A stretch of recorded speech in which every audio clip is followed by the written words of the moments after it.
Hmm. Yeah.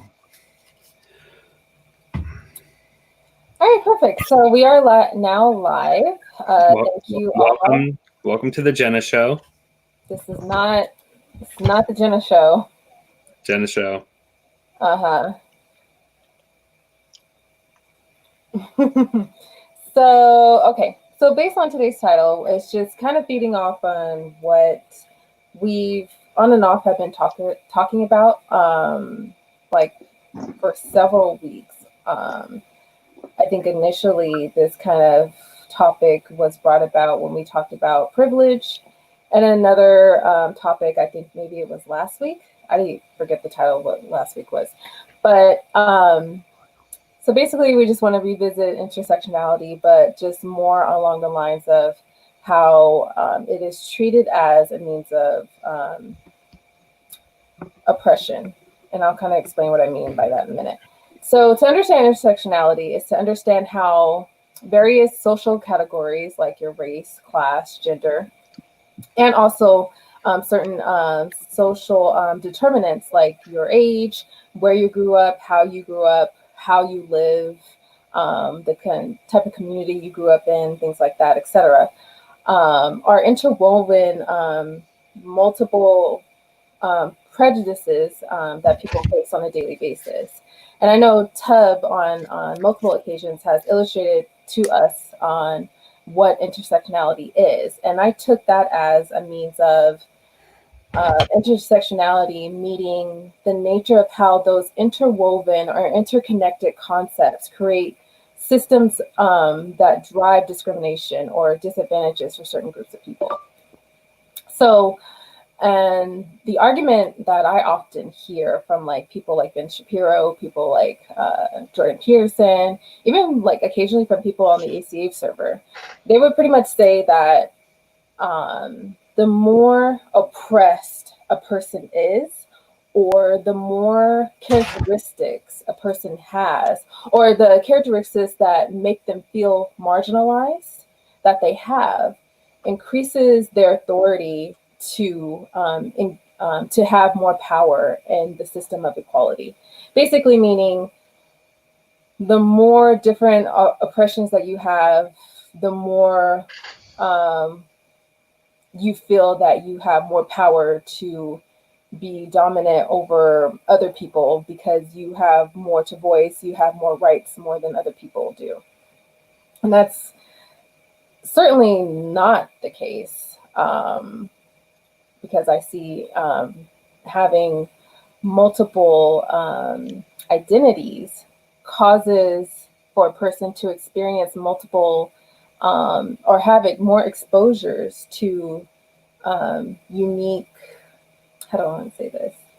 More exposure to unique experiences in life that cause them to face more discrimination and more disadvantages than, say, for instance, your typical white male. So I had that much to say so far. I just want to kind of open up to anyone else that wanted to add to that. Well, another thing that Ben Shapiro, and not even just Ben Shapiro, but people who try to take these academic things out into the real world is that they create a whole. Now, intersectionalism is not really. I wouldn't say it's really a theory, and more of anything. Like people aren't like when people go around talking about it in academic circles. We're not saying that people are people aren't double oppressed. It just means that there is a unity, or I guess you would say a simultaneity, if I want to use that term, of oppression, right?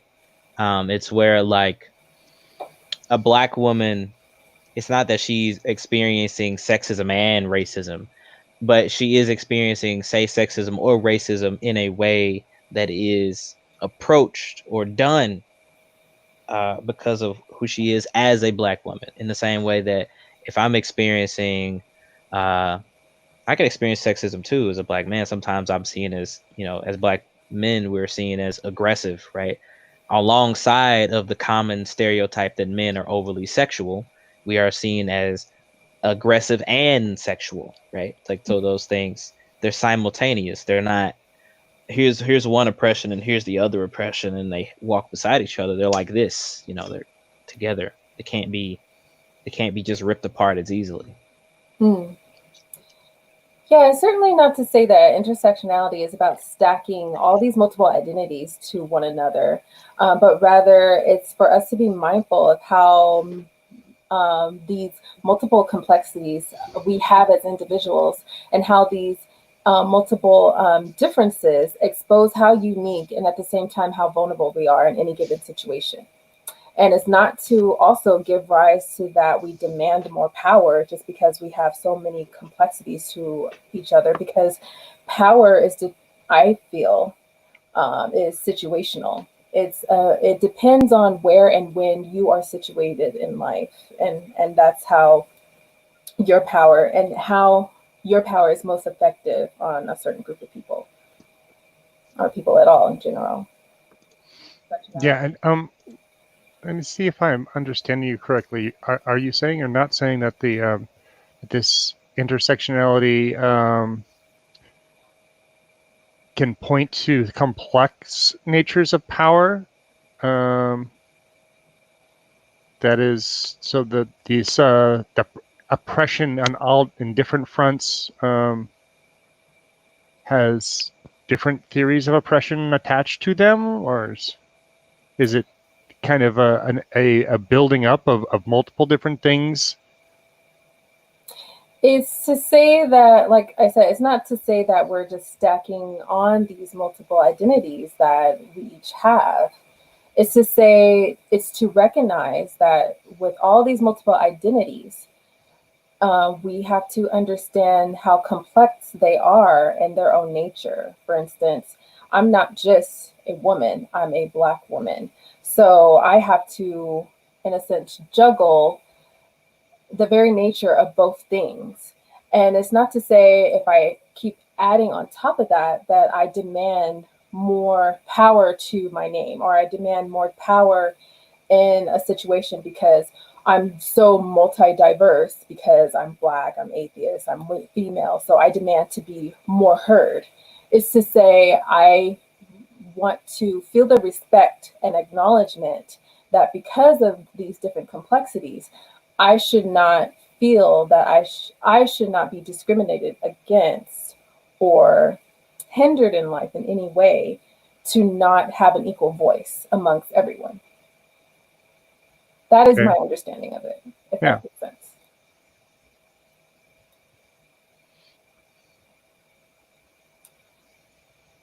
Anyone else? Hi, Ursus. Nice to see you. Or see that you're here. Nice to be here. Sorry I'm late. You're fine, thank you.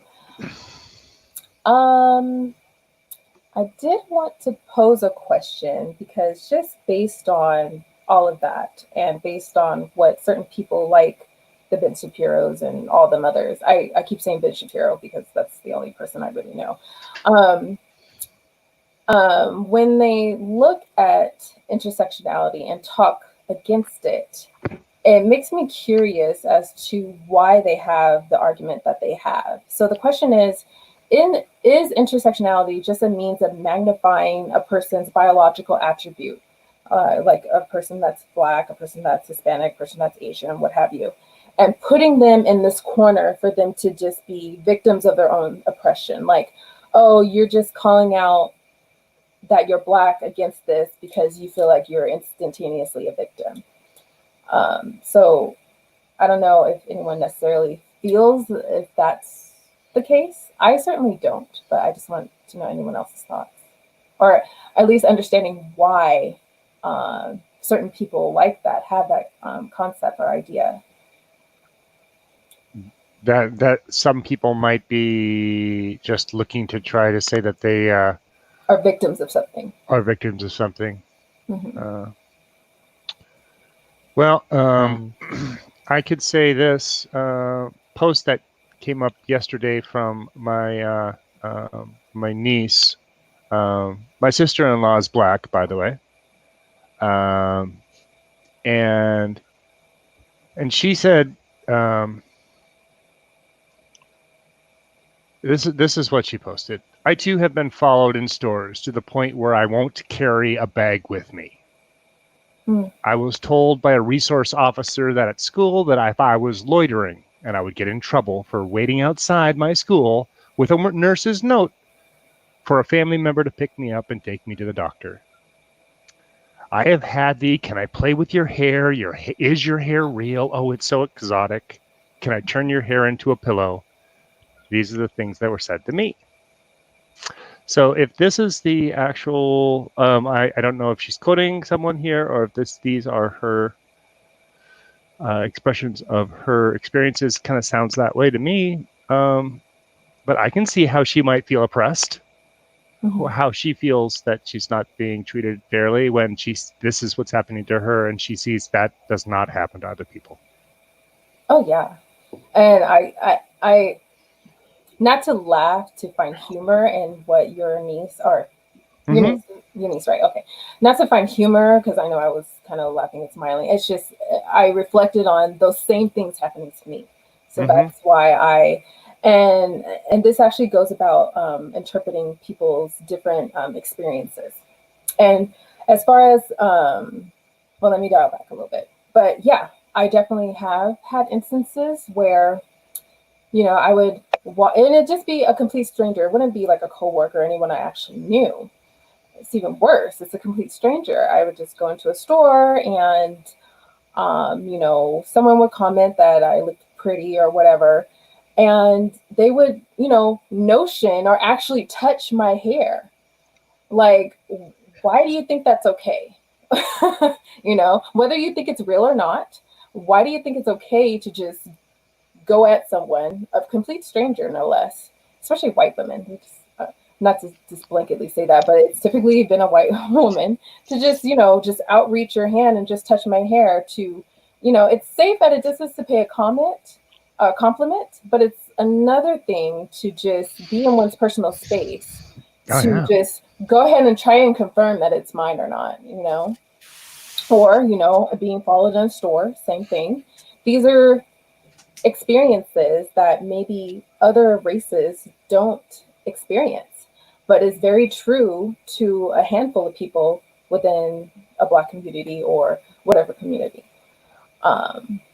And that brings me to this, because when someone says, or I have often said, you can never understand what I've gone through. And most people would take that as saying, well, that's unfair. I want to and learn and understand what you're going through, but that you shouldn't make that a way to make yourself feel a victim to things just because you went through something that I haven't gone through. And I think that's poor to say, that you'll never understand me. I think it's better to say that you should try and empathize with me, because not even in my own Black skin with my other, fellow Black people, I cannot understand what other people have gone through. I fortunately have been fairly privileged growing up. I've never been out on the street, or I've never been without, or I've never been in an experience to where my life was directly threatened. But I can empathize with people that have been through that. And I can certainly find some type of way to connect with them at a level where, yes, I will never understand or experience something like that, nor have I ever, but I can still make the effort to empathize and learn, and to make the point to voice how important it is when someone does go through something like that. I think that's the key to make the conversation better. Susan, you wrote a lot, and I'm trying to read through it, but I was talking. I'm going to get to that in a minute.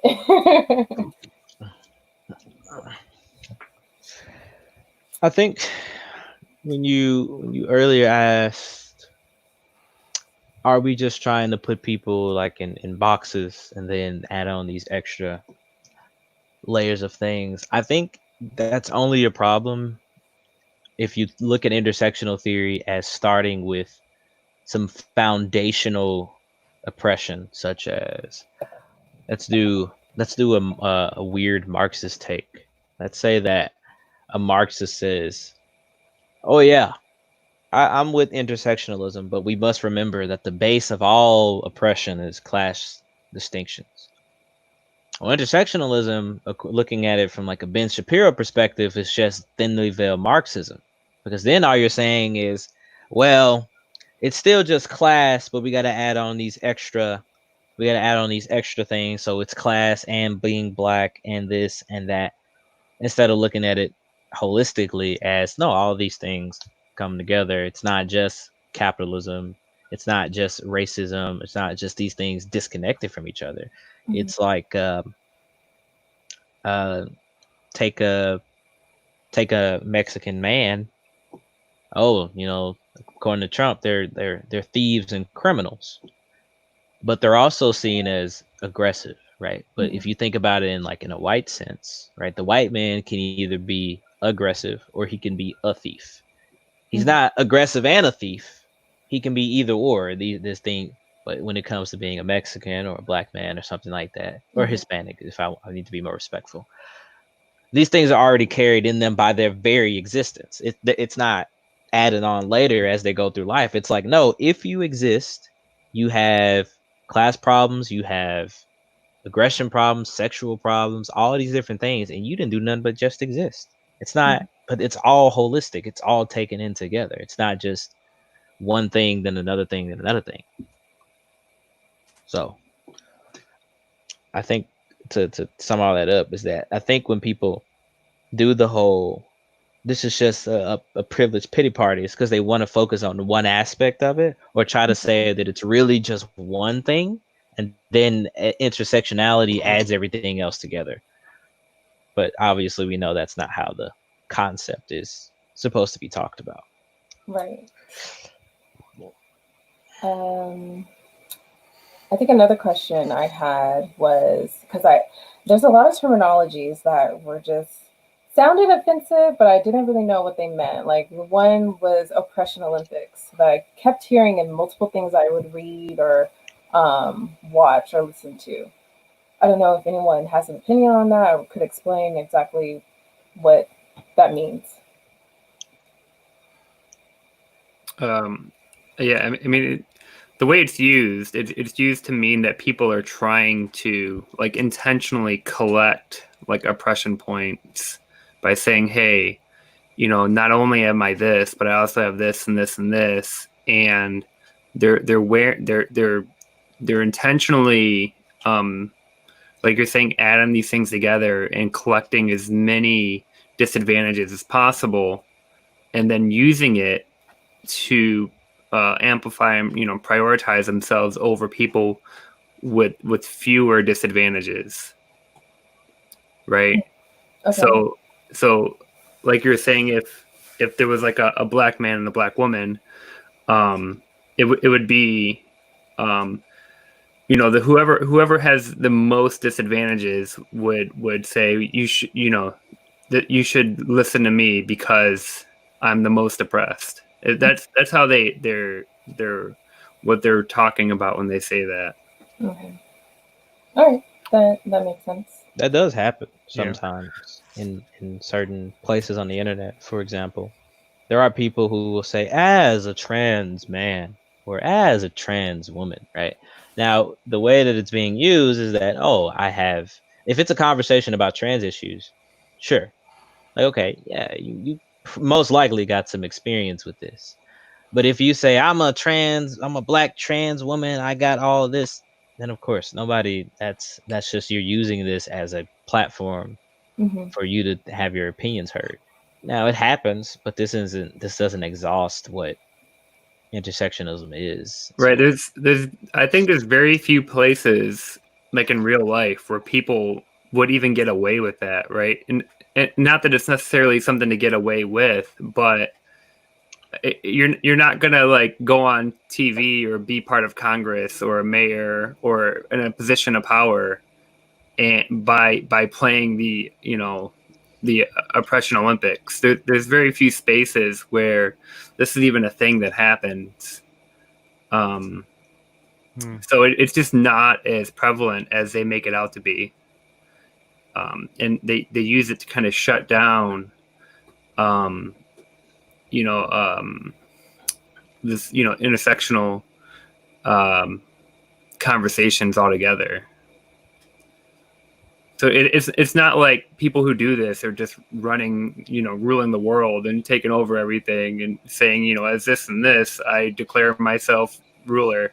We have old white men to do that.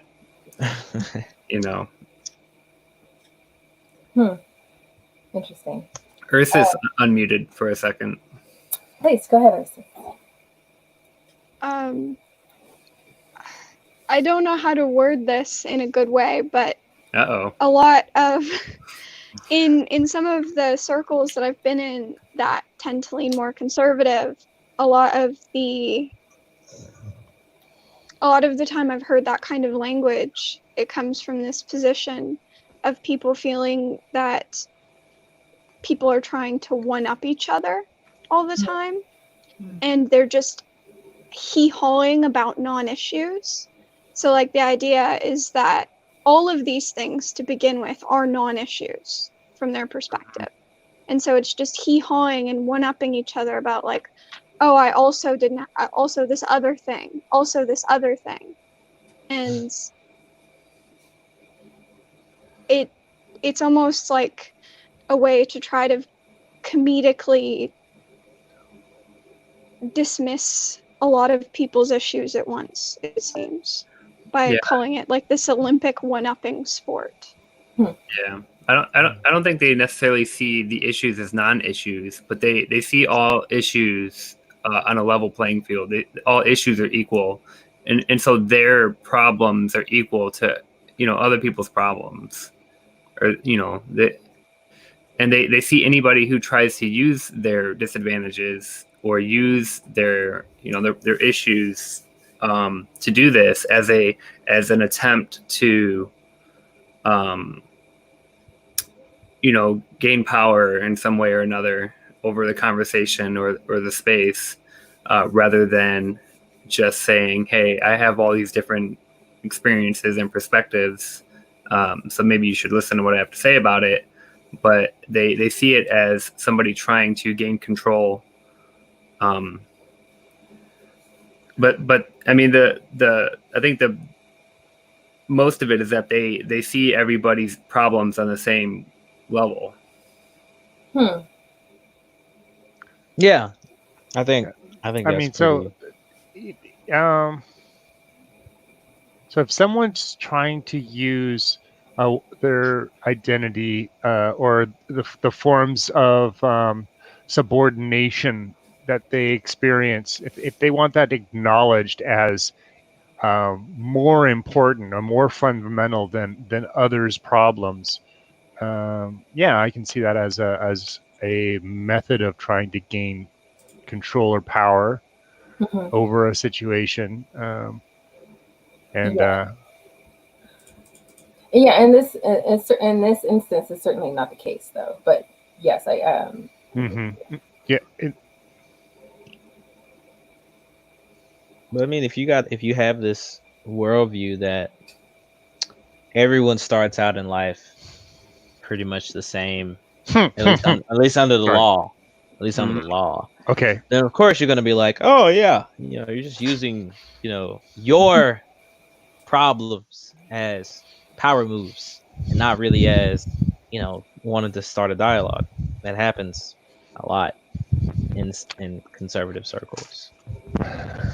Yeah, and that's often said people don't want to take other people's problems as their own. Why should they care? Why should they care? Do you actually feel that women and men and people of color and white people are treated the same under the law? No, I'm saying I don't believe that, but I'm saying that.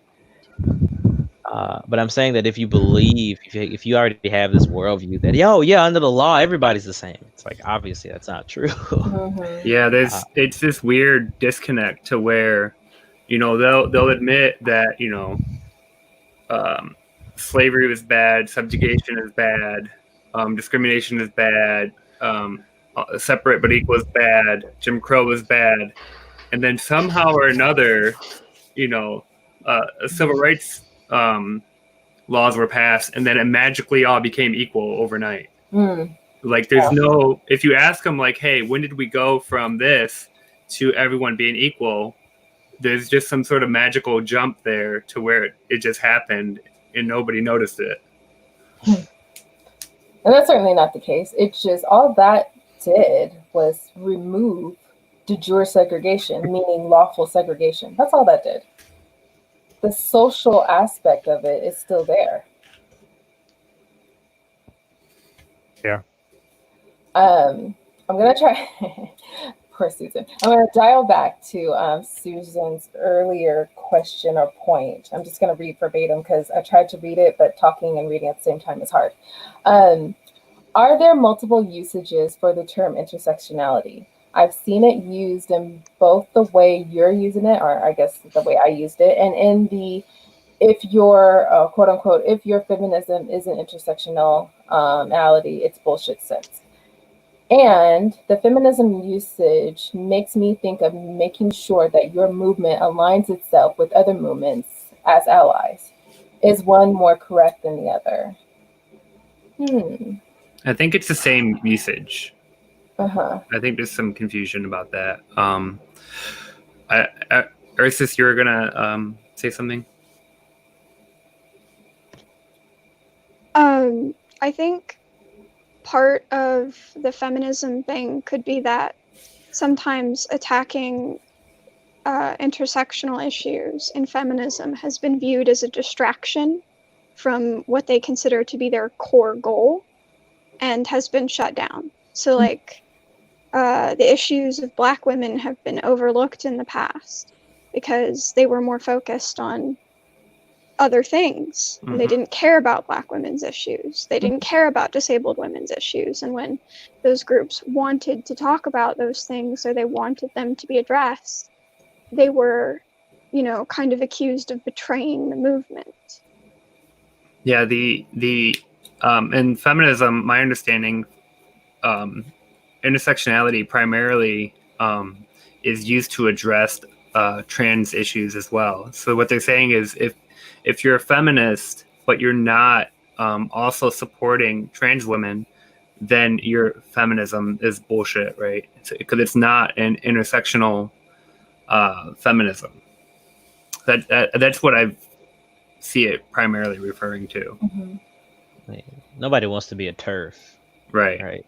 So it's kind of like, what's the point? I think there is some validity to the statement of if your feminism isn't intersectional, it may be BS. Because I think there is in Marxist circles there is this tendency.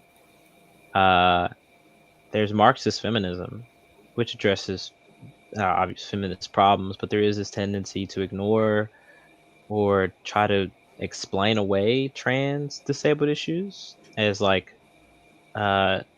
just superstructure or just ideology from capitalism or something. And I don't sometimes I don't understand.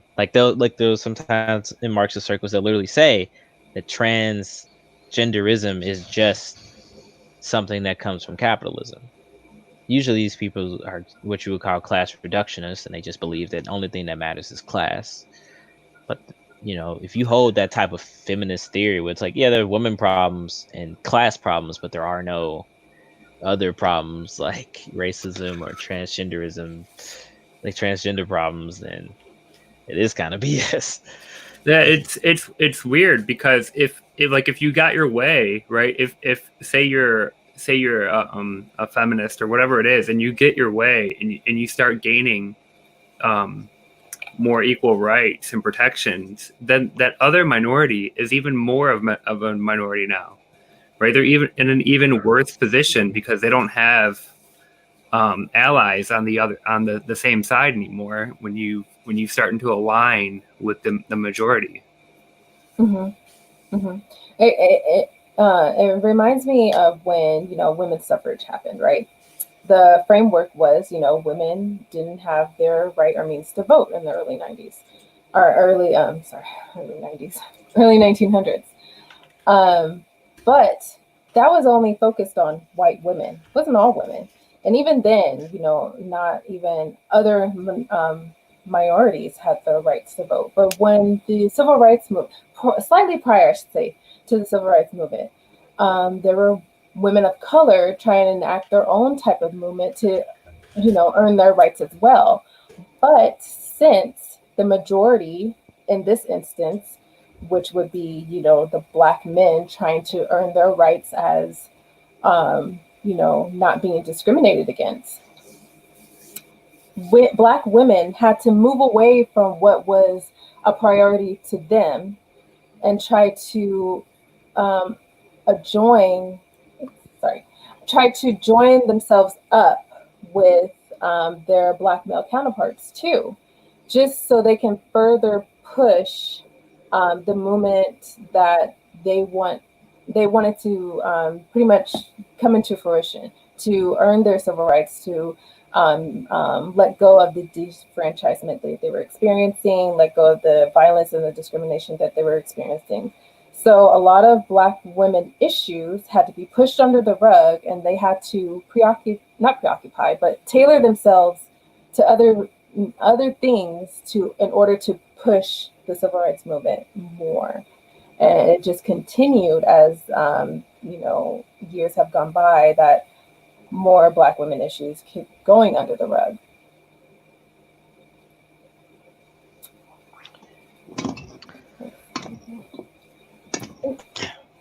So I was reading in this paper by Harris when they're talking about intersectionality in law, and in that in the 1970s and 1980s, less than 10% of equal opportunity employment cases were brought up, had dealt with intersectionality claims. And then in the 90s and then in the 2000s, those began to rise. So now that more than a quarter of them are involving more than one specific group. So it's an intersectional claim.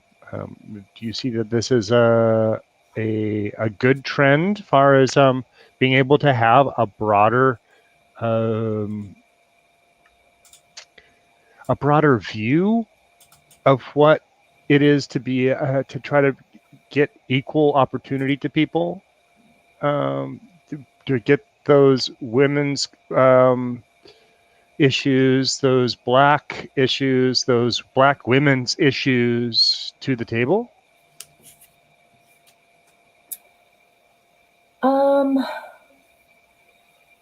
I was trying to think of your earlier statement. I'm sorry, I was reading.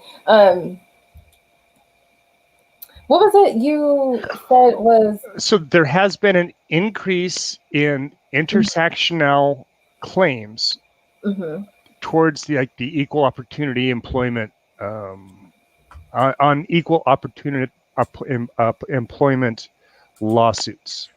Oh, okay. Okay. Yeah. So there has since the 70s, 80s to now, more intersectionality seems to be being brought into this equal opportunity mindset, or the equal opportunity claims that are being sought towards through the courts. Do you see this as a positive trend in what you were saying, as that say a Black woman's problems, their issues, that the things that they're being oppressed at have been taking a back seat to others? Is this a way that we can bring some issues that have multi-dimensions, like it being a Black woman's issue, to the forefront? I see it as progressing or getting better? Yeah, is it progressive? Okay. Sure. No. And I say that because it first has to start with the white woman. It has to start there. I feel that it has to start there, because it will never, I mean, sure, it could. I have more of a brighter aspect about it today versus decades ago, sure. But it has to start with... How old are you, Jenna? Never mind that. It has to start. I didn't mean actually see, like what I read. How long have you been thinking about this? For 50 years. Okay, no. No, I honestly feel that it needs to start with the default. And unfortunately, based on our society, the default is the white man or woman. And an insistence for women, it's the woman, the white woman. So, in order for, given, like, look at it now, we already don't have equal payment across both genders or both all across all genders, right? So, how can we determine and see a day where Black, Hispanic, Asian women are paid equally as their white counterpart women and as equally as their male counterparts are? Mhm. So it's hard to say. And I remember, there have been multiple cases where Black women would bring up a case where they, back in the 70s, 70s or wherever, where it was difficult for them to find or be employed because during a certain time, there were jobs for women, quote unquote, more white women, and then there were jobs for men. And then you break that down to jobs for only women can do, like, clerical, secretary type work, versus jobs men can do, which would be, working machinery or something that's more physically A laboring, right? lawyer, a cop, a Yeah, in the military, all that. fireman, sure, So, doctor. yeah, if someone like me at that time would walk in wanting to get either of these jobs, right? I would, one, on this side as a woman, be discriminated against because of the color of my skin. And then on the other side, wanting to work in the labor, more physical aspect of it, I'd be discriminated against because I'm a female. So then I won't be hired for anything. I just lose that position altogether, or either position altogether. And there are multiple instances and cases of that, spanning years, I would say. I only remember on one certain case.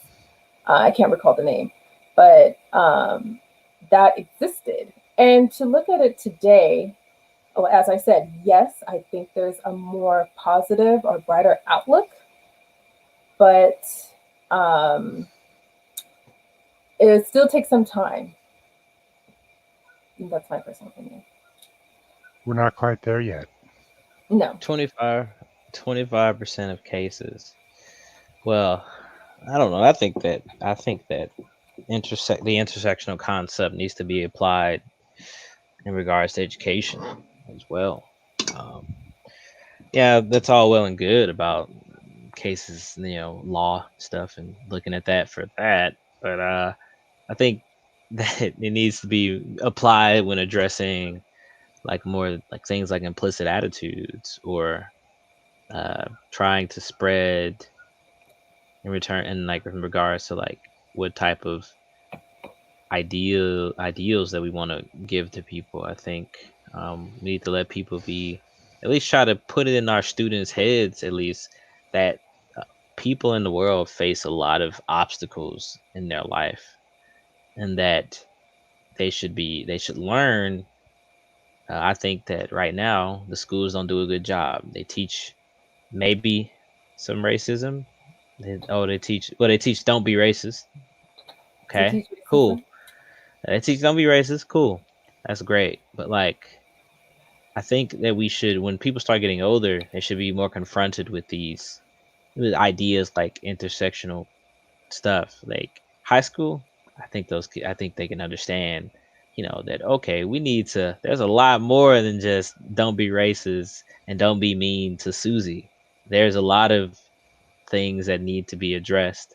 That needs to be, in my view, it doesn't change until uh, we've, I guess, instilled some values from. They teach racism in Texas. There at least some type of application of the concept because it's cool. What I'm trying to say is that it's cool to have the theory, right? But I don't know, and maybe Tub could tell me or something. I don't know how intersectional us understanding this is being applied in regards to education, because education is where you build your foundations for the new people that come after you.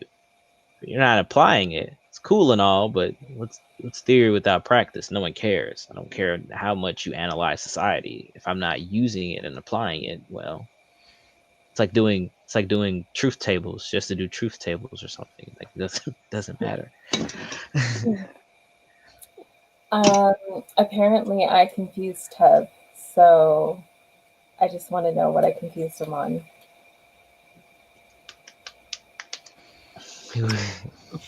First of all, saying you don't care is not the same as saying no one cares.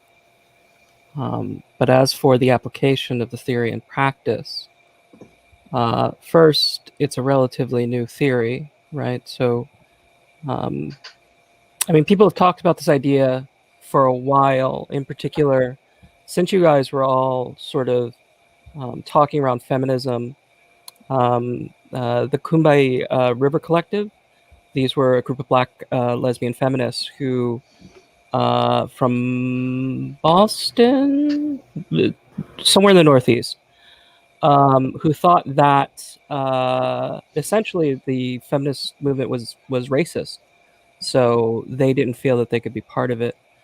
But in terms of like people putting a name to it, right? We get that from Kimberly Crenshaw with her legal opinion article, and then one of the people who did sort of the most work in the 2000s was Pat Hale Collins, who wrote Black Feminist Thought and Fighting Words. Now, I'm only saying that because I'm just saying that in terms of turning a theory into application, it hasn't had a whole lot of time to sort of spread. And not only that, I think the basics of intersectionality are very easy. And I think when you guys were talking about it, you hit most of the major points, right? But then I did notice that as you talked, you sort of veered away from what intersectionality was about, right? So as Vox had said earlier, it's not about a person suffering from either sexism or racism, or even sexism or racism at the same time, but rather that their experiences are directly tied to the various identities that they have. So it's not that they suffer from racism or racism and sexism, but rather their sexism cannot be the sexism that they experience cannot be disengaged from the racism they experience and the classism they experience and the ageism they experience.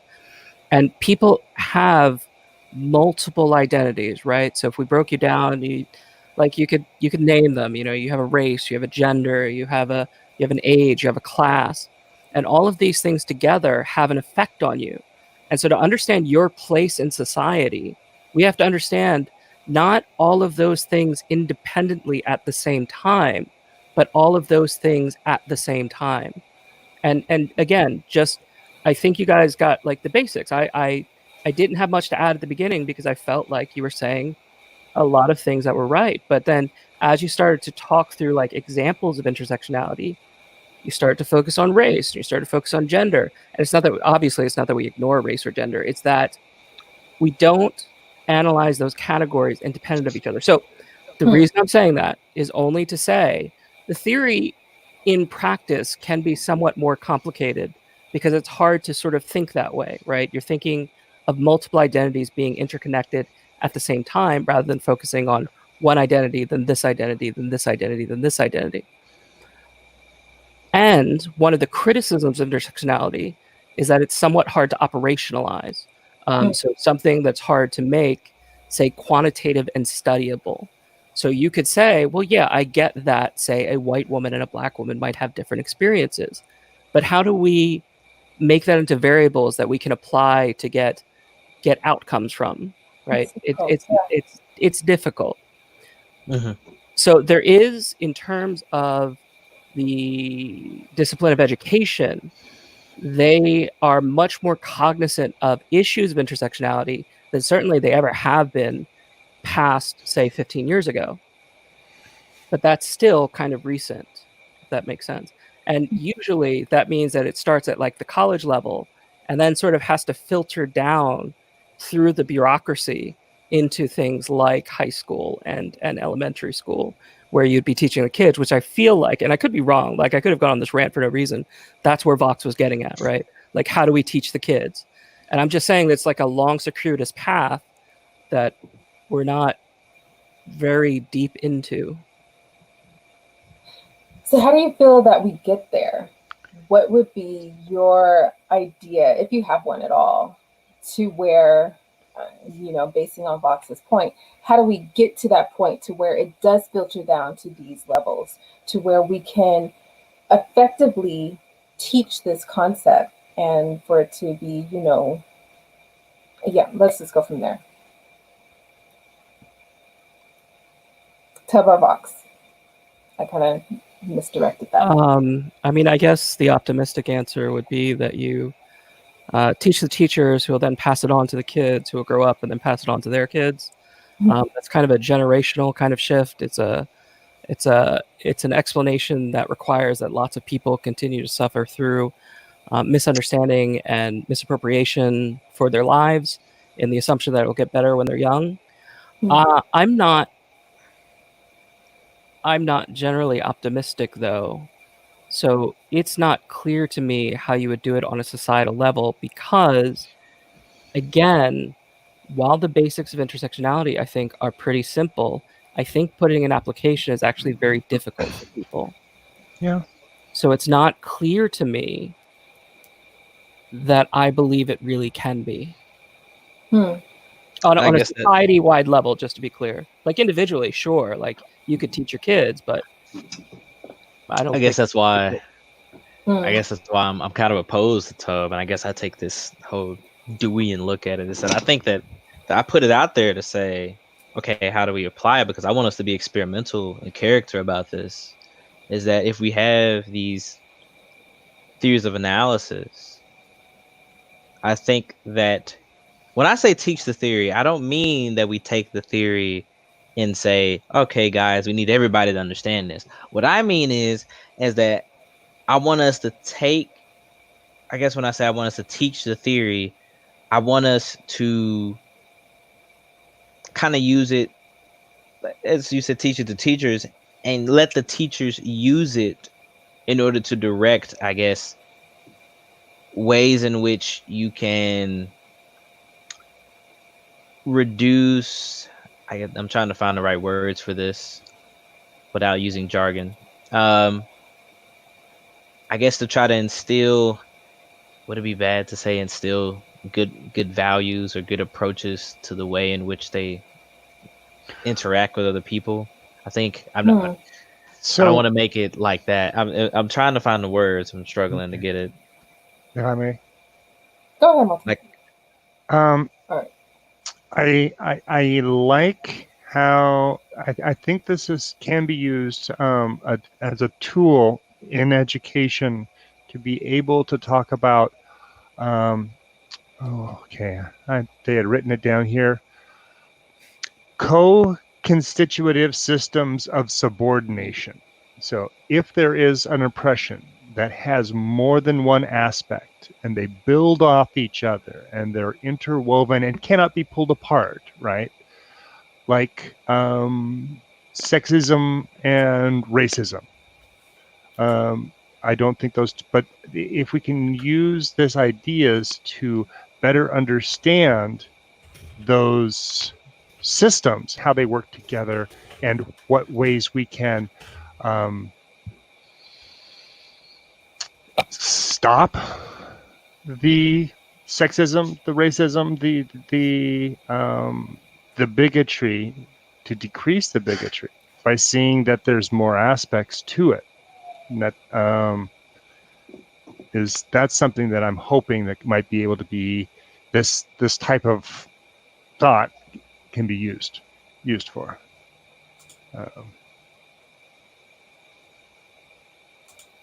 Would it, and I was just kind of brainstorming this to see, okay, so Tub obviously thinks, Tub is less optimistic as Vox is, and when it comes to having this all trickle down to the lower levels and it being taught in the most effective way.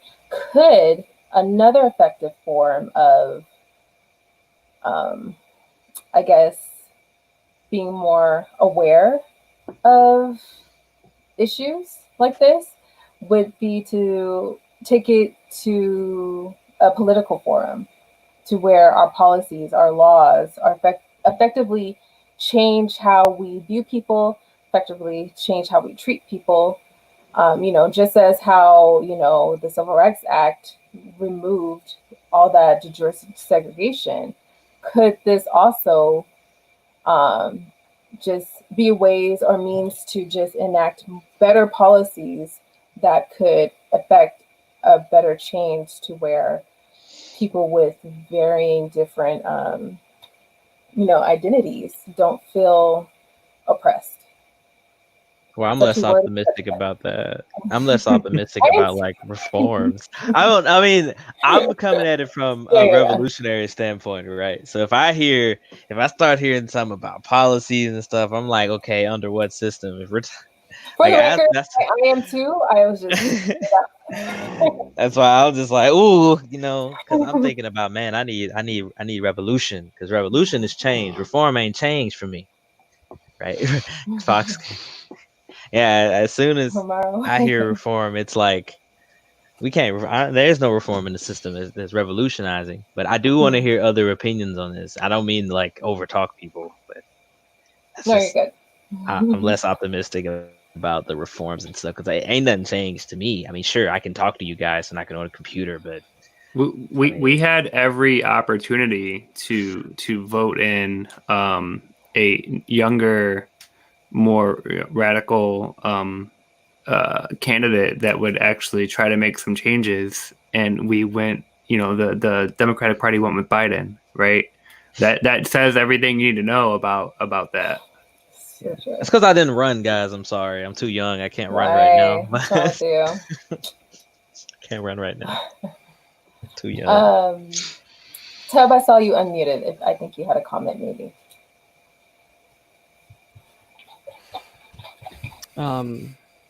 Well, I was going to say that the article that originally coined the term intersectionality by Kimberly Crenshaw was specifically about laws and the inability of laws to address specific types of discrimination that weren't either just racism or sexism. So she was specifically criticizing rulings in cases where the courts ruled that to try and join sexism and racism would be too difficult and too broad to do. So people lost these cases because they couldn't quite fit it into, say, the normal version of sexism or the normal version of racism.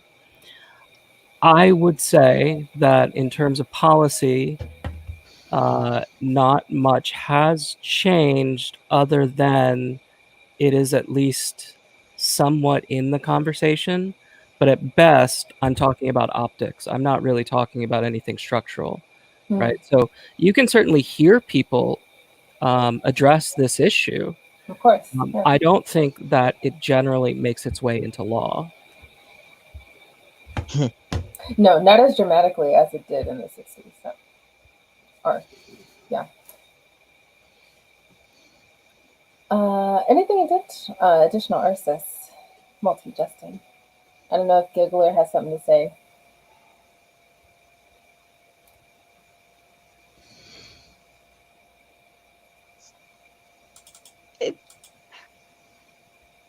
Go ahead. It seems like maybe understanding how it could be taught to people who maybe already have ideas about it, because regardless of whether or not people are actually formally being taught this, it's definitely all over the media. Like, you've heard about it before. A lot of people, if you watch the news, and people are already forming ideas about the concepts, regardless of whether or not they've been taught them in a comprehensive way. And that might be a place to start if we want to talk about teaching people this, because a lot of people, they hold on to what they hear first, regardless of whether or not that's true. And a lot of people right now are just hearing that this is a bunk idea of people complaining about numerous things at once. So it seems like trying to get the foot in the door and just shout as loud as possible about what it is and what it means in language that's easy to understand, and coming up with that language is going to be at least the only way to start, even if it's not going to get us anywhere fast. Well, I mean, the issue isn't just a matter of language or teaching people, which is part of the reason that I feel pessimistic about the ultimate outcome. So, strongly associated with intersectionality is something called standpoint theory, which is the idea that societal structures look different to people depending on what their place is in society, right? So depending on where you are in what Pat Hale Collins calls the matrix of domination, the way you analyze the world is going to be different. So if you are a person, for example, who has several identities that don't have as many disadvantages, part of the issue is not just that you don't have the language to understand what's going on. It's that the world looks a certain way to you. And the idea that the world, from the way you view it, from your standpoint, might not be complete or might even be wrong is just not an idea that most people are willing to deal with. So in previous episodes, we've talked about ideas of privilege. One of the issues of privilege is not necessarily that people have privilege. It's that people say that privilege doesn't exist in part because the way people understand the world, they've lived the hardest life that they can understand, right? The idea of privilege is that you don't see the advantages you have, but you can easily identify the disadvantages. So the idea that the world would appear differently and experience differently for people with different identities certainly doesn't make sense to them, particularly if they are in positions of more power, because they're already leading the hardest life that they can understand. And so it's not just a matter of they don't have the language, it's that they don't necessarily have the experiential context to really understand how this is an issue, which is why I think often people say that this doesn't make sense, right? This is, look, I might be white, but I grew up poor, or I might be I'm trying to think of another example, but that's the one that always comes up. So it's the one that like came off the top of my head. But some other way that they can tell you, look, yeah, sure, you're saying that I have this advantage in this social situation, but look, I can point out all my disadvantages. The idea that they need to look for any other connection or relation to, again, using that term that Vox thinks sounds like a wrestling group, the matrix of domination, is just not something that makes sense to them. So it's not just language that you have to get through. You have to get through experience, which is not easy. Yeah. Could it also be that, well, I mean, I think I'm kind of answering my own question, that people are just blatantly ignorant to the idea also, and they are unwilling to even empathize with other people's experiences that they would never in their life experience themselves? Well, what I'm trying to point out is that the issue might not even be, and I think often even isn't that they're not willing to empathize. It's that they don't have the experiential context to even understand why that's an issue. Okay. So Yeah. because the world looks a certain way to them, because they have a certain relation to power, I don't always think that they are at least consciously saying, well, look, this advantages me, so I want this to be the system. But I think they don't necessarily understand that they are advantaged by the system. Which is why, again, I'm saying that it's not just an issue of language. It's not just an issue of teaching.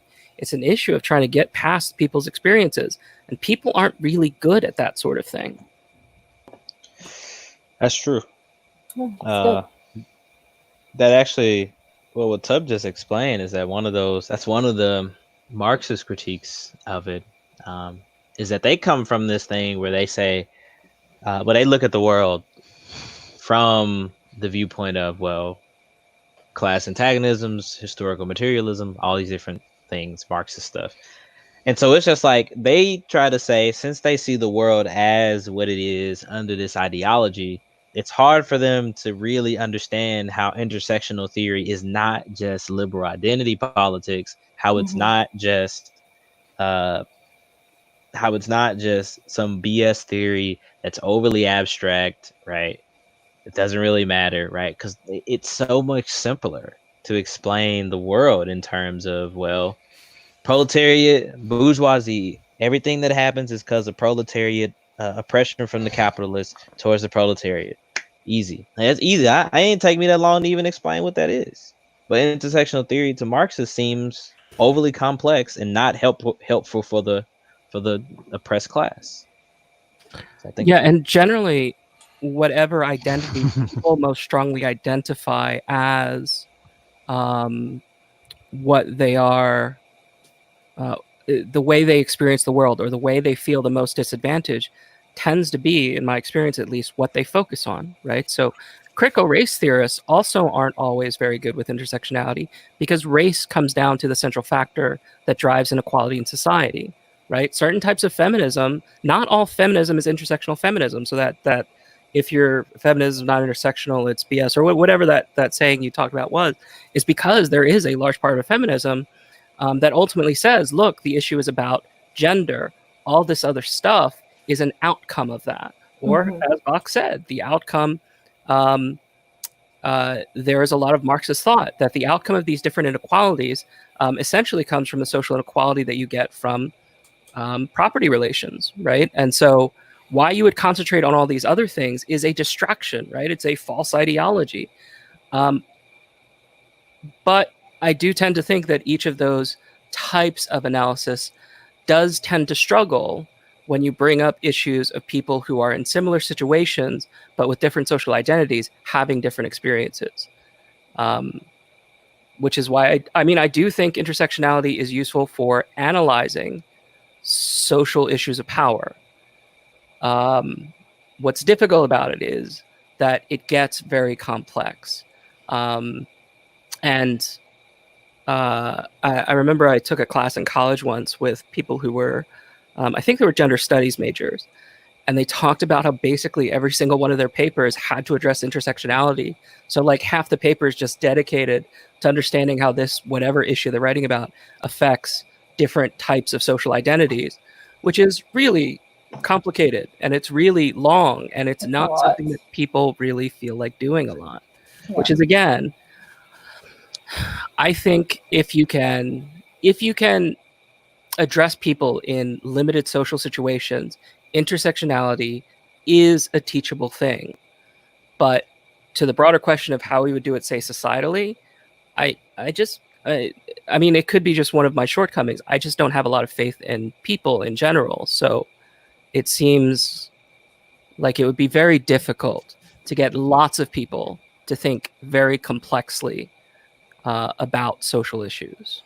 I think all movements are like that. The more simple your message is, the more effective it is. And when you get bogged down in nuance, you lose momentum in your movement. And this is why in some movements, the nuance just kind of gets steamrolled in favor of momentum and being effective. Just slowing down to have a conversation or to recognize the shortcomings of the movement is basically can halt it in its tracks, so people will avoid that. And Jenna is having technical difficulties. My camera fell. Sorry. Go ahead, Multi. I think someone was gonna go. Sorry.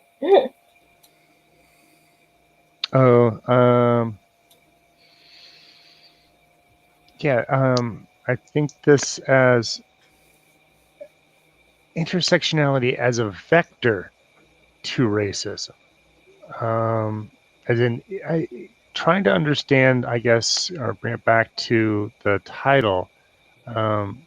Is this a tool that we can understand the vector, or is it the intersectionality itself is the building of those and the connection of those bigotries? Is that what you were kind of pointing at? So the title wasn't on a vector of racism, a vector of oppression, meaning, Of it's, go for it.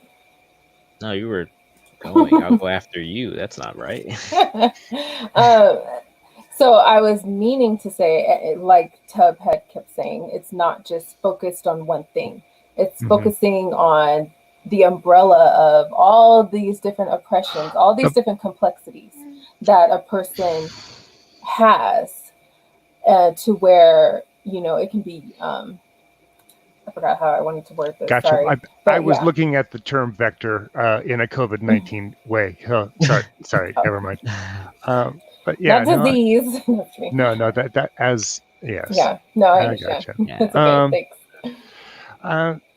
So yeah, I mean, it's just I think as a tool to look at people of color in more than just the Black Americans, but to the Indigenous Americans that will have experienced, or any minority group that is being oppressed, like, if you have a pipeline that's going across indigenous land that's carrying gas, that's being pumped out of wells where chemicals were pumped into the ground in Flint, Michigan, and now their water supply is destroyed. These are the same companies, and I think that if you're looking at an overall systematic, you can see how it's the same. These giant entities that are targeting the disenfranchised or those that can't defend themselves. So I feel like two things. Like, you're approaching it still from just a racial perspective, and also approaching it from. I think that's just. Correct me if I'm wrong, because I think you're just socioeconomic too. Well, yes, well, sure, but I feel like just with you saying that, you were just approaching it from a racial perspective, or maybe that was just the only lens that you're looking into, just to state an example, which is fine. But that's certainly, when we're talking about intersectionality, it's not just to directly point it towards a race thing. No. Okay. Now, Vox, go ahead. And well, I was just gonna say that it seems like intersectional theory, that its complexity is because it's trying to deal with the ways in which we describe our experience. Like, we're trying to take all these experiences and give them names, and that sometimes specific theories may not do enough. One problem with a Marxist analysis is that it's Eurocentric, in that its main foundations can address the international problems, such as like we'll say Africa, or maybe the problems in places like Tibet or Taiwan. Like, it can't address certain issues like that.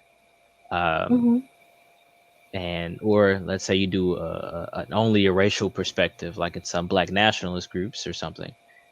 You can't explain everything through just one lens. There seems to be a lot more causes, or a lot more things that are happening at once, that I think intersectionality, and I think I'm starting to see where Tub is coming from with how difficult it is to teach it.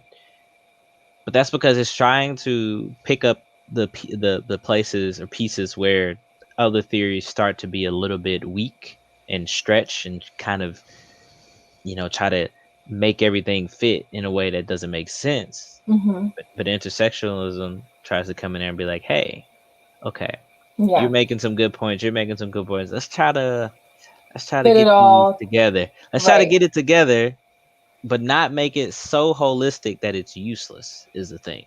And I take that as saying like, oh, let's fit all these different complexities so that it, excuse me, so I can understand it in my own worldview, which is, you can't do that. That's unrealistic. No one person can fit themselves in every space, in every conversation, in every aspect of life, to understand, to truly understand what all these complexities that people have on themselves. It's unrealistic. It's impossible, right? I can't even do that. So I think that, and I'm just a little bit more optimistic than Tub, it can be taught. It's, yes, I agree it is difficult. But I mean, that's not to say that it doesn't deserve effort. It definitely deserves effort to really encourage, at least if not understanding, but empathizing with people. And I'm sure we can all empathize and understand everyone. I know I certainly can't, but enough to discourage, the acts of oppression that various groups of people experience. You certainly can't put yourself in and I guess I'm repeating myself, but you certainly cannot put yourself in every single space. To make that type of inclination is unrealistic. I mean, I don't know if I think it's necessarily unrealistic. It does require people to be more mindful, but specifically in terms of relation to the real world, in particular, Pat Hill Collins, when she wrote Black Feminist Thought and Fighting Words, she was specifically talking about the emergence of the Black feminist movement and their origins, which has been touched on already. And so, in particular, as we've talked about before, the issues of mainstream feminism were largely revolving around white women. But the issues of Black nationalism, as Vox brought up, Pat Hill Collins talked about how the Black nationalist movement also did not allow for the issues of Black feminism because they felt that what a woman's role was in the movement was to provide support for Black men who were fighting for a Black nationalist group. And so they were, in fact, in some ways, traitors to the movement by bringing up these issues. And so what Pat Hill Collins says is not necessarily that we need to be mindful of every single social identity that a person has, but rather we need to allow spaces for people to have their specific issues and experiences addressed in the same way that the Black feminist movement came about, because the other movements that were at least partially aligned with them did not actually address their issues. One, because they were too Black for the feminist movement, and one, because they were too feminist for the Black nationalist movement. So it's not necessarily that we all need to become complex thinkers, although I think we should. I just don't think society at large can. But rather, we need to be more accepting of allowing people different social spaces to address and identify the issues that they experience. That's, with you saying that, it just occurred to me as to why there are so many various groups of, for instance, Black movements like the NAACP, the Black Coalition, Rainbow Coalition, all these various different groups that I initially perceived as, all fighting for the same thing. But just, obviously I learned better, but it occurred to me just as you were saying that, that, these various groups exist because they don't all meet the same values or needs that one particular person has. That's why there's so many divisions of, let's say, the same type of group, but they all have issues, specific issues that they want to see in the forefront. So, okay, that absolutely makes sense. Yep.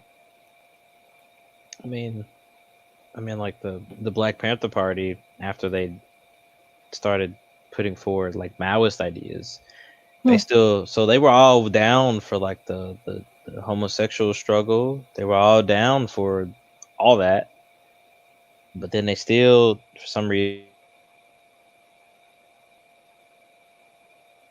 they didn't do. Uh-oh. There we I go. think I Yeah, like you're really back. bad. I meant to say that I like really bad. Okay, so the Black Panther Party still didn't address, well, at the time, people didn't really even talk about trans issues that much. But even when they did talk about people cross-dressing or what they called it, just cross-dressing or being a she-male or whatever. They still didn't want to address those problems. They didn't address their ableism either. They didn't address stuff like that either. So I think that it's our job, maybe, for us to become the complex thinkers and to try to use what we understand to at least mold and shape the world and to secure the values that we do share and that we can talk about. But we shouldn't also try to make them these fixed, rigid ideas that can never be challenged, in the sense that we should always be open. Okay, if there's a better analysis that does the job of intersectionalism without it being overly complex to the point where it's difficult to talk about it, then we should be open to that idea. We don't need to be Platonists and like desire fixed forms and stuff. We should be open to experiment, I agree with that. I hope there are or will be enough complex thinkers to, enact and mold that to where it can be simple enough for everyone else to either catch on or understand or what have you. So I agree with that. Sorry, I was trying to read what Princess just wrote. Multi, you had something? You had unmuted. Sorry. I don't know. I like the closing statement on Angela Harris's paper here. I was just reading that. It's the idea of intersectionality seeks to capture both the structure and the structural and dynamic consequences of the interaction between two or more forms of discrimination or systems of subordination. So, as a tool, I think we can use it to discuss the similarities and differences we all have. Okay. Ursus, you had something? I'm struggling with what Tub said about how to understand that there are voids in what you see in your life experience, and how to teach people about voids in their own experience without coming off terribly. And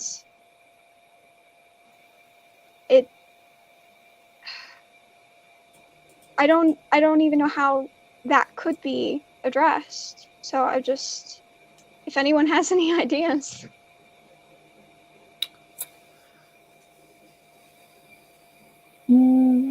Justin, were you gonna say something? Yeah, I don't have any like good ideas on how to address it, but that's part of a conversation I saw earlier on Facebook where somebody pointed out that the term white privilege is not necessarily the best term to use to teach people that they have white privilege, because they become defensive. And there's on one hand, there's probably a huge portion of the people that are defensive about it or choose to be combative in the conversation when that's brought up are not really worth spending the time and energy to trying to change their mind and communicate with them. But there's also people who don't see it, don't recognize it, but if you're willing to do the outreach and do the the education and put in the effort, there's probably better ways to communicate, to teach them what it means, and how to navigate it, and sometimes that the terminology gets in the way because it's kind of loaded at this point. But I mean, I think realistically, the only way is to, in small settings, just like with any other complex issue, when it's like science or atheism or anything else, these things only tend to work in small settings where your conversation doesn't get like derailed or steamrolled by something else. Because when the group is large enough, there's enough voices with any given opinion to be loud enough to derail the conversation. So I think it's mostly in smaller settings, in one-on-one, in small groups, where you can kind of dive into these complex topics without people becoming defensive or it just getting so off topic that you get bogged down, you don't get anywhere. So I think trying to have more intimate conversations with people is the most realistic way to communicate this. Okay. Is that going to answer your, I guess, question or clarify things, Isis?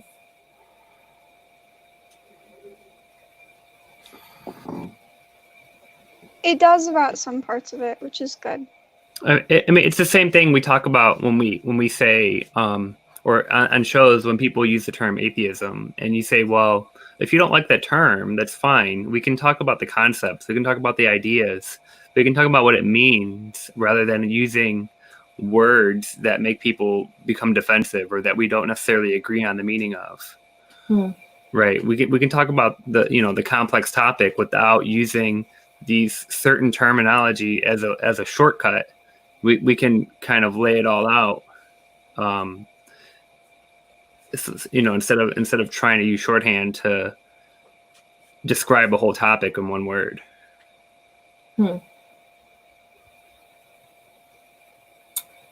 Yeah, that makes sense to me. Go ahead, Tom. Sorry. Yeah, I mean, I guess Justin's probably right, because it's an experiential bias, right? So it'd be something that you would have to get through a bias with. So I guess small group interaction is probably the best. But one thing that I do often like to point out about privilege is that privilege is socially contextual. And so it's not just an instance of there being white privilege or male privilege, although those do exist, but rather that different groups and identities have different types of advantages and disadvantages in given social situations. So it's not just a top-down, one group has power, one group is powerless, but rather you're identifying the different social contexts under which a person might be advantaged or disadvantaged, which then means that it's not just about figuring out who the group in charge is or the group with the most power is, because depending on the context, we could be talking about different types of power relations, which is not to say that all advantages are the same, just that it's not just a simple matter of so you guys were talking, I don't remember, at one point you guys were talking about the term oppression Olympics, which is in part what that idea tends to lead to, right? So at what point are you the most disadvantaged one? So have the bigger experience to explain the world through that should be listened to. But in this case, what I'm trying to say is that the idea of privilege is not just a fixed power relation. It's a socially contextual power relation. I agree with that. Yeah. because that's to explain why I agree with that is because, as I said earlier, I did not have experiences that most Black females or Black people in general have experienced growing up. As I had said, I grew up pretty well and wasn't exposed to certain things that I have heard from friends or other family members were exposed to. So in my social group, I guess you could say, to simply say, I recognize my privilege of how I grew up versus how other people have. So the idea that privilege, the concept of privilege, is just based on a social construct makes sense to me, or social put in social context makes sense to me.